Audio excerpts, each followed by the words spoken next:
Hello 1 2 3 sound check. क्या हाल चाल मेरे प्यारे बच्चों, कैसे हैं आप। इलेक्ट्रिसिटी वाला चैप्टर चल रहा है। चैप्टर में वीडियो नंबर 5 आ चुका है।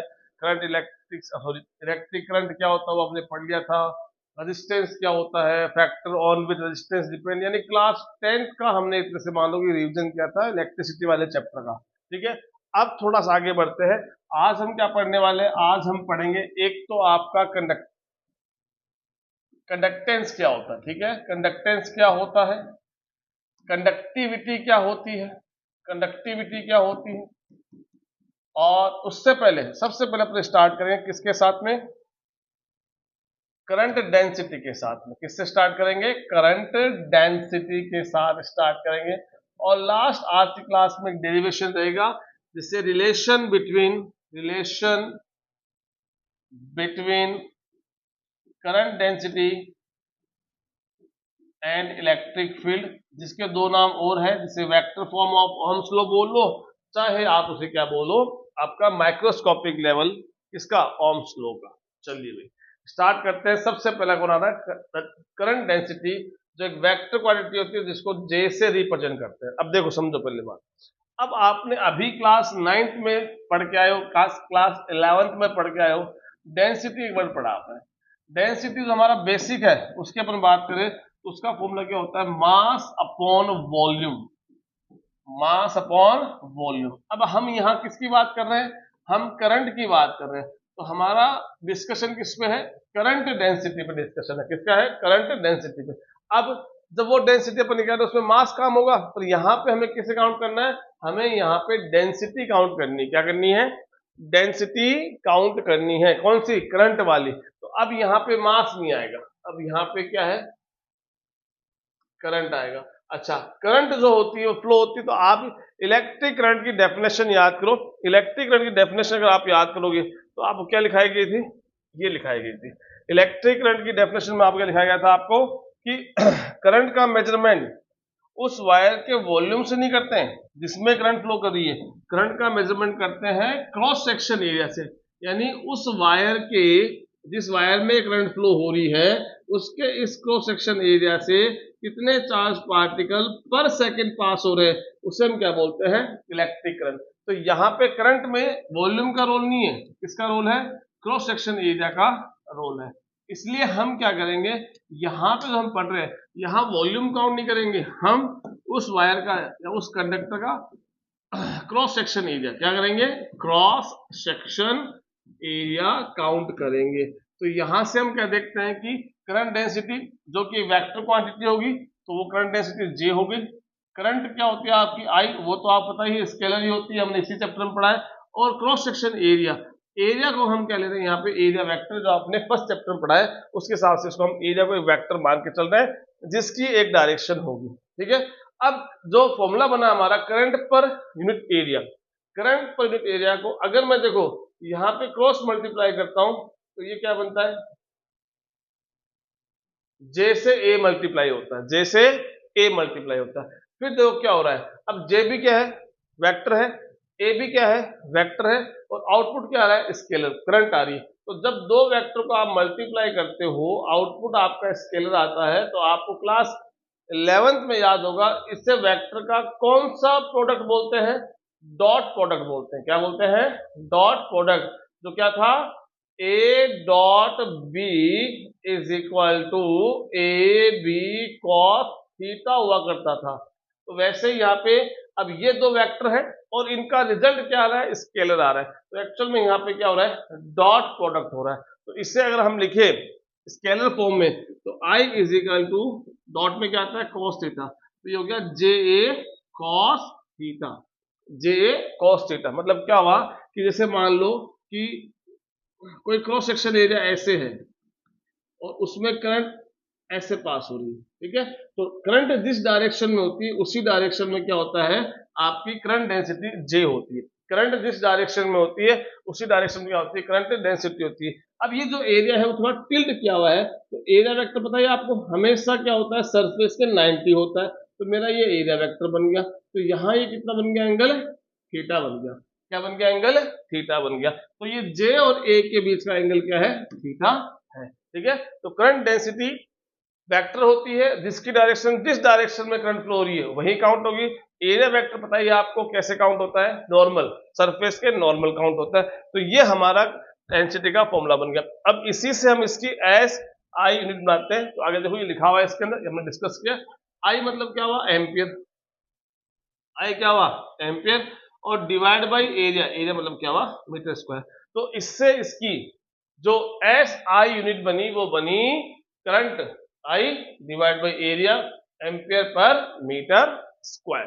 ठीक है, ये हमारा करंट डेंसिटी, जिसका अपन आगे एक क्वेश्चन आंसर करेंगे तब दोबारा यूज करेंगे। आज की क्लास में केवल हम थ्योरी पढ़ रहे हैं।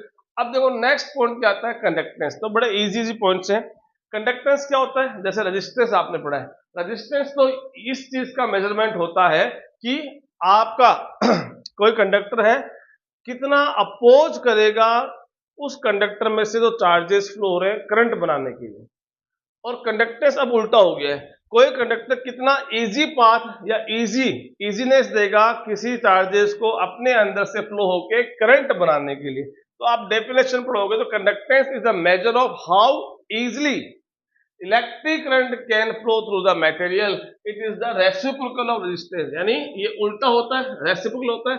जिस कंडक्टर का रेजिस्टेंस ज्यादा होगा मतलब उसका कंडक्टेंस कम होगा, सीधी सी बात है। और जिसका रेजिस्टेंस कम होगा उसका कंडक्टेंस ज्यादा होगा। बड़ी बेसिक सी बात है, आगे बात समझ में। अब इसकी एस आई यूनिट बनाए तो आप सबको पता है कि रेजिस्टेंस क्या होती है, ओम होती है। तो यहाँ फॉर्मूले में क्या बनेगा, 1/ओम, 1/ओम। अब इस ओम को मैं ऊपर ले जाता हूं तो ये क्या बन जाएगा, ओम इनवर्स। इसी को क्या करते हैं, थोड़ा उल्टा लिख दो, मतलब ओ एच एम को एम फिर एच फिर ओ लिख दो, मोह। जिसे ओम इनवर्स बोलो या मोह बोलो, या साइमंस भी इसकी क्या होती है, एक ऐसा यूनिट होती है साइंटिस्ट के नाम। आगे बात समझ में।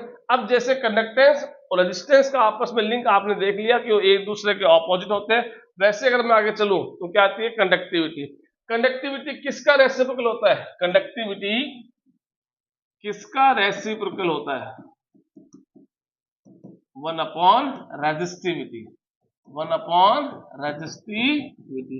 रेजिस्टिविटी का उल्टा होता है, कंडक्टिविटी का सिंबल हम सिग्मा यूज करेंगे, डिवाइड बाय रेजिस्टिविटी पता ही आपको, रो क्लास 10 से पढ़ते हैं, यहाँ भी हमने रिवाइज किया। तो क्या होती है, सिग्मा इज इक्वल टू 1/रो। ये क्या हो गया, कंडक्टिविटी का फॉर्मूला हो गया है। और इसकी भी अगर अपन एस आई यूनिट बनाए तो ये 1/रो है ना, 1/रो मतलब क्या हुआ, रो की यूनिट याद करो क्या होती है, ओम मीटर होती है।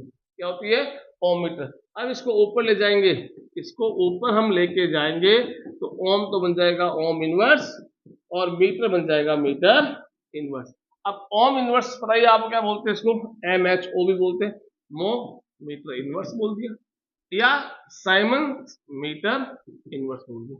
तो ये जो इनवर्स वाली यूनिट है उसी को हम क्या बोलते हैं, इनवर्स वाले को मो भी बोलते हैं और शायद साइमंस भी बोलते हैं। समझ गए बात को। ये दो बेसिक डेफिनेशन अपनी आ गई है, कंडक्टिविटी कंडक्टेंस की और करंट डेंसिटी की।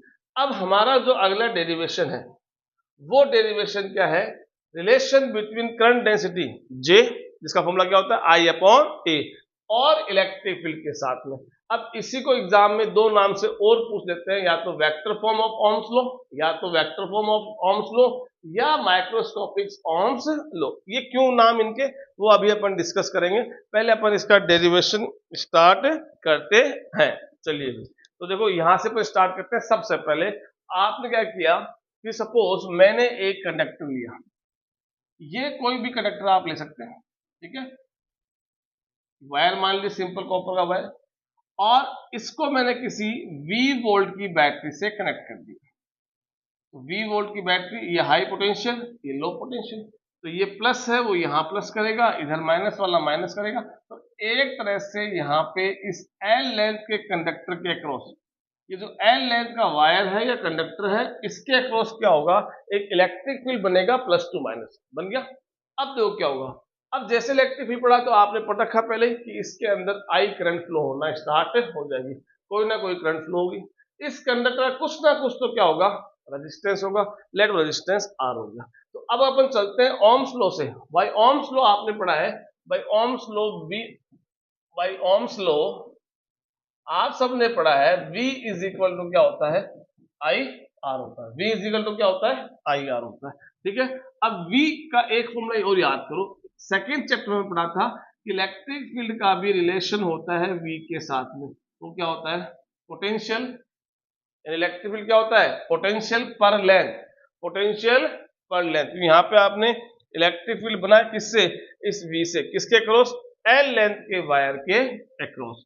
तो रिलेशन होता है V अपॉन L। तो ये हो गया पोटेंशियल अपॉन L। तो ये V अगर अपन यूज करते हैं